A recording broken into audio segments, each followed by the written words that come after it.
반갑습니다. 장교수의 내교육TV 라디오 산책 브레인 편집장이 읽어주는 브레인 기사.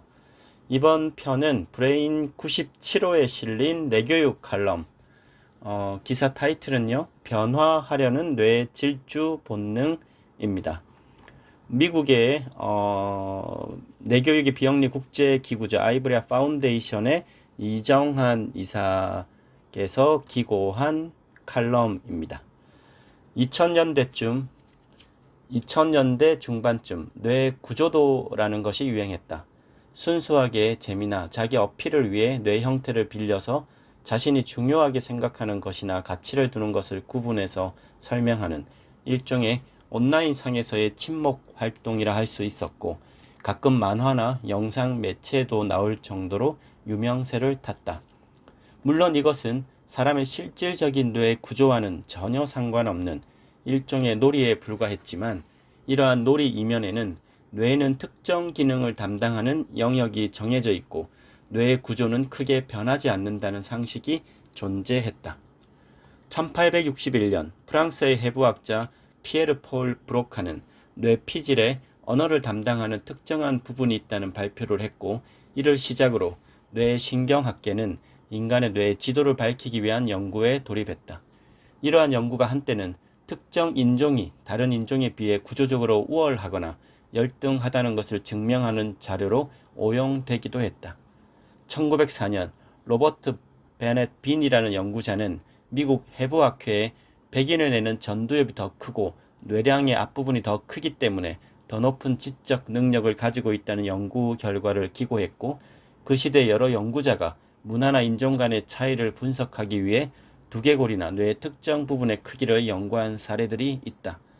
최근의 연구에서 뇌 신경세포에 대한 이해가 높아지면서 사람의 여러 뇌 기능이 기존의 생각만큼 특정 부위에 의존하고 있지 않다는 것을 알게 되었지만, 아직 많은 사람이 개개인의 능력은 타고나는 것이며 성격이나 기질, 습관은 바뀌기 어려운 것이라고 인지하는 경우가 많다. 실제로 주변을 돌아보면 이를 부인하기 어렵게 느껴지기도 한다. 비슷한 환경에서 태어나 비슷한 교육을 받았는데도 특출하게 공부를 잘하는 아이들이나 친화력이 좋은 아이들이 있다. 부부나 형제, 친구 사이에 상대방이 좀 바뀌었으면 하는 부분에 대해 아무리 얘기를 해도 전혀 바뀌지 않는 것을 볼 때 사람은 고쳐 쓰는 게 아니다라는 말이 사실인 것처럼 느껴지기도 한다. 그렇다면 과연 인간의 뇌는 태어날 때부터 능력이 정해져 있고 쉽게 변하지 않게 설계되어 있을까? 이미 오랫동안 연구되어 대중들에게도 많이 알려진 뇌 가소성 혹은 신경 가소성이라고 하는 개념이 있다. 이는 뇌가 성장과 재조직을 통해 스스로 신경 회로를 바꾸는 능력을 뜻한다.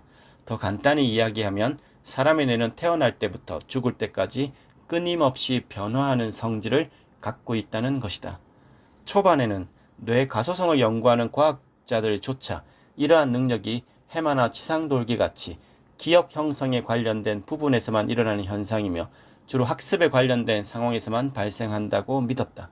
또한 사람의 운동신경이나 기질과 관련된 뇌의 하부 심피질 영역의 구조는 아동기 이후로 바뀌지 않으며 뇌가 특정 조건이나 자극에 의해 변화한다고 여겼다. 하지만 최근의 연구는 뇌 가소성에 대한 상당히 놀라운 사실을 발견했다. 뇌신경과학자인 마이클 머제니치는 경험과 신경활동이 뇌 기능을 개조하도록 하는 메커니즘을 발견해 2016년 제2의 노벨상이라 불리는 카블리상을 받았다. 이 연구를 통해 그는 뇌 가소성은 태어날 때부터 죽을 때까지 작용하며 이는 단지 기억만이 아닌 뇌의 모든 영역에 작용한다는 그의 주장을 입증했다. 또한 기질이나 운동신경 기능이 태어날 때 정해진다는 가설도 잘못된 것임을 밝혀냈다. 타고난 성격이나 능력은 노력해도 바뀌지 않는다는 것이 사실이 아님을 과학적으로 입증한 것이다. 그렇다면 우리 주변에서 보는 사람들의 고정된 인식이나 습관은 어떻게 설명할 수 있을까? 아무리 뇌의 가소성이 존재한다고 해도 이것이 발현되는 것이 매우 어려운 것이 아닐까 하는 생각이 들 것이다. 이에 대해서도 매우 놀라운 연구 결과가 나왔다. 뇌 가소성에 대한 연구 권위자인 데이비드 잉글만 박사는 뇌 가소성은 어떤 조건에서 발생하는 기능이 아닌 신경세포의 자연 현상이며 오히려 뇌는 신경세포가 너무나 쉽게 바뀌어 불필요한 변화를 일으키는 것을 막기 위한 메커니즘을 가지고 있다는 것을 밝혀냈다. 그의 주장에 따르면 뇌 신경세포는 시시각각 변화하며 잠을 자고 있을 때 뇌 시신경을 담당하는 부분이 약화되지 않도록 주기적으로 시신경을 활성화한다고 한다. 바로 렘 수면. 이 렘 수면이 일어날 때 꿈이라는 현상은 뇌가 신경세포의 가소성이 시각 능력을 저해하는 것을 막기 위해 의도적으로 보내는 시각 영상이라는 것이다. 또한 그는 태어나자마자 걷거나 독립적인 행동을 할 수 있는 본능을 가진 동물일수록 렘 수면이 자주 발생하지 않는다는 사실을 발견했다. 뇌 가소성이 발달한 동물일수록 이에 대한 부작용을 해결하기 위한 능력도 같이 발달했다는 이야기이다. 위의 연구와 주장들을 종합해서 생각해 본다면 인간이 다른 동물보다 우수한 점은 단지 똑똑한 것만이 아니라 그 어떤 동물보다 환경에 맞춰 쉽게 변화하는 뇌를 가지고 있기 때문이 아닐까 추측해 볼 수 있다. 인간의 아기는 다른 동물에 비해 상대적으로 오랜 기간 부모의 도움을 필요로 한다. 말은 태어날 때부터 걸을 수 있고 인도네시아의 말레오새는 새끼 때부터 날 수 있다.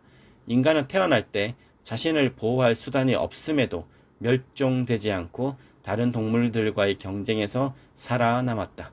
사막에서부터 북극까지 너무나 다양한 환경에서 그 지역의 동물들이 가지고 있는 수많은 이점이 없음에도 기어이 적응해내는 뇌의 능력 덕분이다.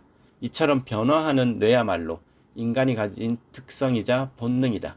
결국 사람은 변하지 않는 것이 아니라 변하는 것을 막는 뇌의 기능에 대한 이해가 부족한 것 아닐까?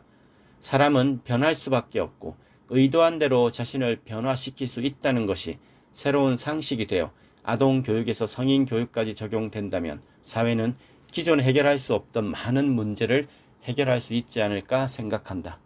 학교에서 문제아였던 발명왕 에디슨이나 어렸을 때 수학을 싫어했던 아인슈타인, 태어나자마자 부유하지 않은 부모에게 입양되고 학교 생활에 적응하지 못했던 스티브 잡스 등 삶에서 극적인 변화를 이룬 이들이 무수히 많다.